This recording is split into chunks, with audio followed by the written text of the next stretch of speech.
Estamos recebendo o governador do estado de Minas Gerais, Romeu Zema, que está aqui conosco. A gente vai bater um papo com ele sobre os projetos, para fazer uma análise desse primeiro ano de trabalho dele no governo de Minas Gerais. Mas antes de começar a entrevista, eu gostaria de dizer para o senhor que o senhor é um homem de palavra. Sabe por quê? Por quê? Porque o senhor esteve aqui numa entrevista nos nossos estúdios, no início da campanha eleitoral, quando o senhor tinha menos de 3% das intenções de voto. O senhor falou aqui no Jornal do Sul de Minas, olha, se eu ganhar a eleição, quando estiver governador do estado de Minas Gerais, eu vou voltar aqui na TV Poços. E o senhor está cumprindo, eu dou os parabéns ao senhor por cumprir a palavra. Eu gosto de gente de palavra. Boa noite, prazer recebê-lo aqui.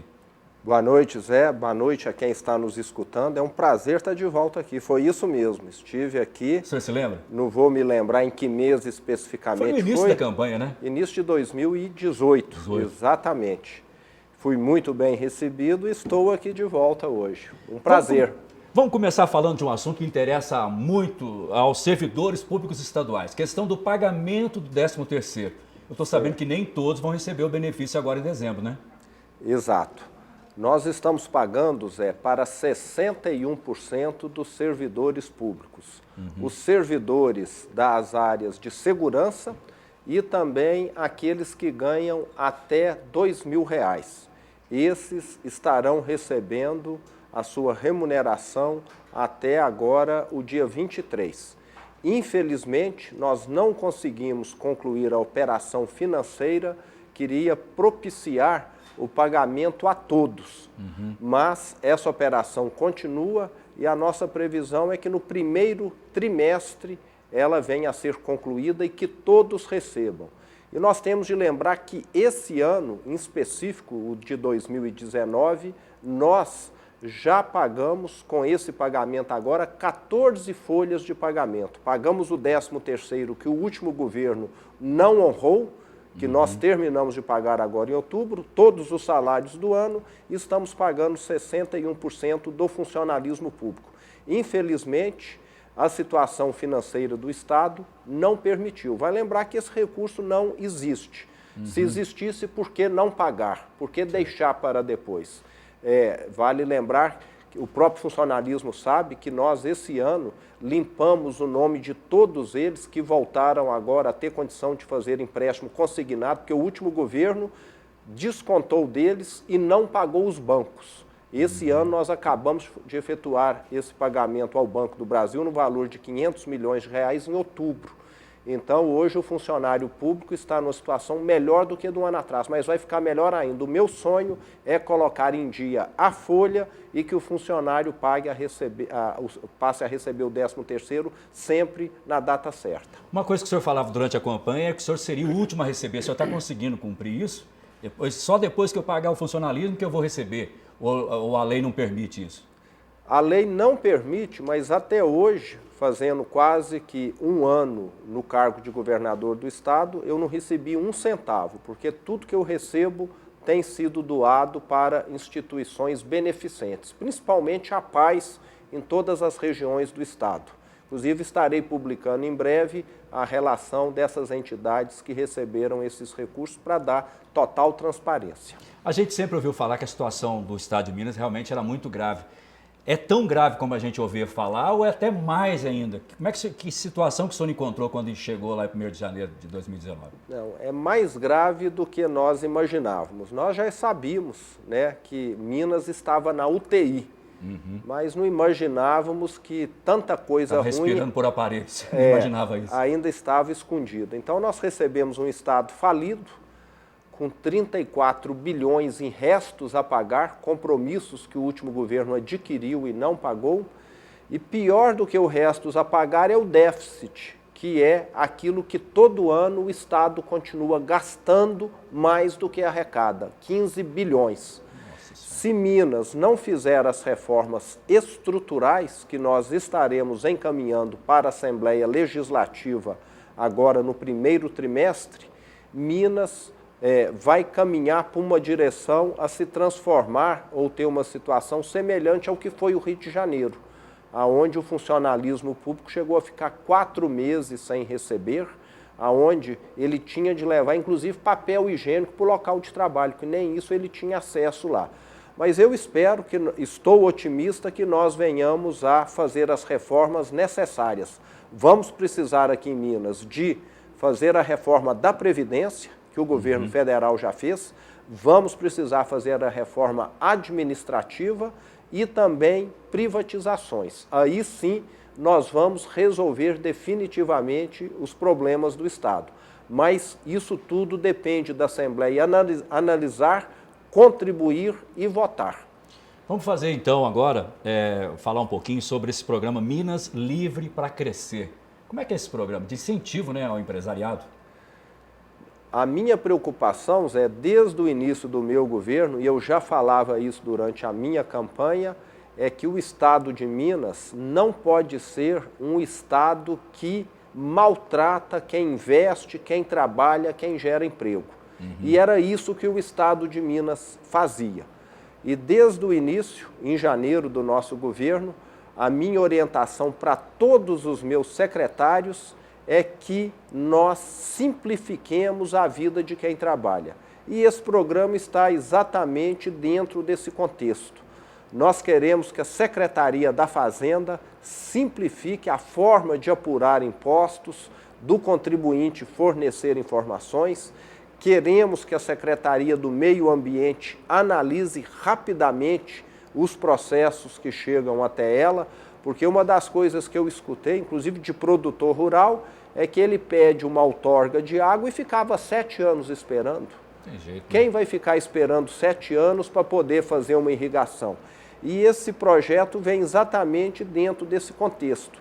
É o Estado, em vez de ser um obstáculo, ele passar a ser um facilitador de novos projetos e de investimentos. Um parceiro. Um parceiro. E o resultado já começa a aparecer. Minas Gerais, de janeiro até novembro, criou 133 mil vagas com carteira assinada. Nós só perdemos para São Paulo e, proporcionalmente, estamos melhor do que São Paulo. Então, é visível que já há uma melhoria. Está longe de resolver o problema do desemprego. Eu reconheço que nós temos 1,5 milhão de desempregados, mas já conseguimos resolver 10%. É um primeiro passo, continuar assim, e isso tende a se perpetuar, com certeza nós vamos ter avanços. Repasse de verba para as prefeituras era uma coisa que os prefeitos questionavam demais, né? Conseguiu colocar alguma coisa em ordem? Qual que é a projeção que o senhor faz nesse sentido? Desde o dia 1º de fevereiro, os prefeitos têm recebido religiosamente em dia aquilo que é de direito deles. O último governador não respeitou as leis, desrespeitou os prefeitos, desconsiderou os prefeitos e deixou de repassar às prefeituras 7 bilhões e 300 milhões de reais.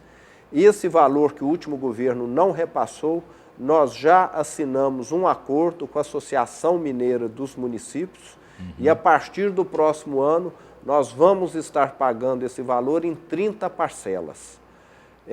Gostaria de fazer isso com mais rapidez, mas estamos fazendo aquilo que é possível. E mais uma vez eu lembro, isso vai ser possível fazendo a lição de casa que eu comentei. Reforma da Previdência, reforma administrativa e também privatizações. Vamos falar um pouquinho agora da área de saúde. Tem alguma novidade no Estado que o senhor poderia destacar na área de saúde, que é uma área que interessa demais para as pessoas, né? Falamos da geração de empregos, queria que o senhor falasse um pouquinho da saúde, depois vou perguntar também da segurança pública. Mas vamos falar um pouquinho da saúde. O que o senhor traz de novidade? Conseguiu implementar alguma ideia nesse primeiro ano de mandato? Zé, nós recebemos um Estado totalmente falido. Eu tenho dito que esse primeiro ano nós ficamos apagando incêndios. Né? O que nós fizemos na área de saúde? O funcionalismo público de Minas procurava uma clínica, procurava um laboratório, ele não era atendido, porque há mais de um ano o Estado não pagava. Nós já conseguimos regularizar boa parte desses pagamentos e hoje o funcionalismo público já tem acesso a clínicas, a laboratórios que antes ele não tinha. Não deixa de ser um avanço. Pessoas que usam medicamento continuamente, iam num posto de saúde, num hospital público e não tinham medicamento lá. Em agosto, nós passamos a ter todos os medicamentos disponíveis, coisa que não acontecia. E o que nós estamos fazendo não é nenhum investimento, o que nós estamos fazendo é colocar para funcionar aquilo que não estava funcionando. Esse é o primeiro passo. Nós temos em Minas Gerais 11 hospitais regionais construídos pelas metades. Por que em vez de construir 11 hospitais pela metade, eles não fizeram 2 inteiros ou 3 inteiros, que estariam funcionando? Então, nós já estamos vendo parcerias público-privadas com os hospitais que estão em estágio mais avançado de construção, para que eles passem a ser explorados por uma organização filantrópica social, onde 60% desses leitos serão destinados ao SUS e que a população com isso venha a ter um atendimento mais próximo e mais ágil, coisa que é possível e que vai acontecer já a partir desse próximo ano. E para a área de segurança pública? Na segurança pública, nós tivemos talvez um dos maiores avanços no nosso governo. Todos os 11 indicadores de criminalidade no Estado caíram drasticamente, apesar de nós estarmos colocando menos recurso na segurança. Vale lembrar que nós estamos colocando menos recurso em tudo, porque nós estamos pagando os prefeitos, nós estamos pagando dívidas que o último governo fez e teve de fazer um regime dentro do Estado. Mas a segurança, apesar de estar trabalhando com menos recursos, ela tem produzido mais. Nós estamos usando mais inteligência. Nós estamos hoje com a Polícia Militar, com a Polícia Civil, com o sistema penal, com os bombeiros trabalhando de forma mais integrada e nunca houve tão poucos homicídios em Minas nos últimos anos como em 2019. Ok, vamos falar um pouquinho sobre educação e depois a gente já arremata fazendo uma projeção para o ano de 2020. No setor de educação, o que o senhor destacaria de mais importante? Eu destacaria que nós, apesar da falta de recursos, conseguimos, nesse ano, fazermos, vale lembrar que não são reformas totais, não, reformas parciais, porque havia prédios desabando. Prédios que o Corpo de Bombeiros chegou a interditar porque oferecia perigo aos professores e aos alunos. E apesar desse contexto tão difícil, nós conseguimos reformarmos mais de 300 escolas, o que não deixa de ser bom. Poucos recursos, mas fizemos naqueles casos mais graves.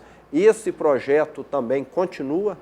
Tivemos agora no final do ano a prova de onde se extrai a avaliação dos alunos para podermos, o índice DEB, para poder avaliar o desempenho.